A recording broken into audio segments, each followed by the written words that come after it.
Game 1 ng Barangay Ginebra at TNT Tropang Giga, sino nga kaya ang makakakuha?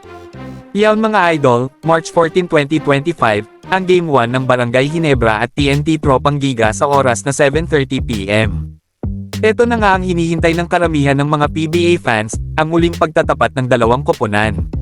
Sa unang dalawang serye nga ay nanalo ang mga katropa pero eto na nga ba ang tamang pagkakataon para makabawi ang Ginebra?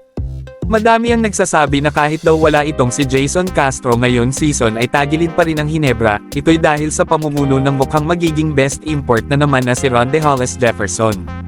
Isa pang rason bakit daw mahihirapan ang Ginebra sa Game 1 ay dahil sa iniindang sakit ni Justin Brownlee. Sa mga hindi nakakaalam ay na-hospital si JB dahil sa kanyang sakit na asthma, kaya naman pinayohan siya ng mga doktor na kailangan niya itong ipahinga ng at least 2 araw. So sa last 2 days nga ng practice ng Ginebra ay hindi nakapag-ensayo itong si JB kaya naman mukhang gagawin na namang butas nito ng mga taga TNT. Pero para sa akin mga idol ay hindi naman na ganun ka-importante ang practice para kay JB dahil sa matagal naman na itong player ng Ginebra kaya kabesado na niya lahat ang mga teammates niya at ang maging ang diskarte ni Coach Tim Cone. Mas mabuti nga na makapagpahinga ito para mas may power o mas kondisyon ito pagdating sa Game 1.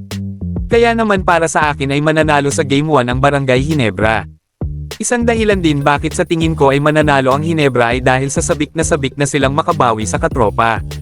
Hindi lang yan kasi ang nagiging dahilan kundi dahil na rin sa pagkawala nitong ni Jason Castro sa TNT na nagiging heart and soul nga nila kasama si RHJ.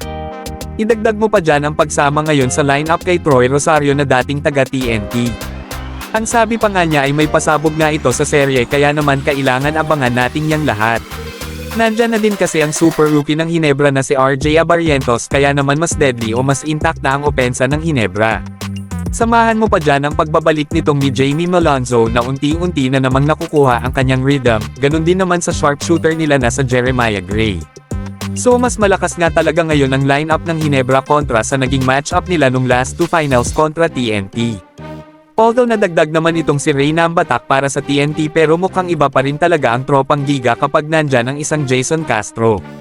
Kung gusto mo kasing manalo sa finals ay napaka-importante na makuha mo ang Game 1 kaya naman para sa akin ay makukuha ng Barangay Ginebra ang unang laro. Ikaw idol, sino sa tingin mo ang mananalo sa Game 1?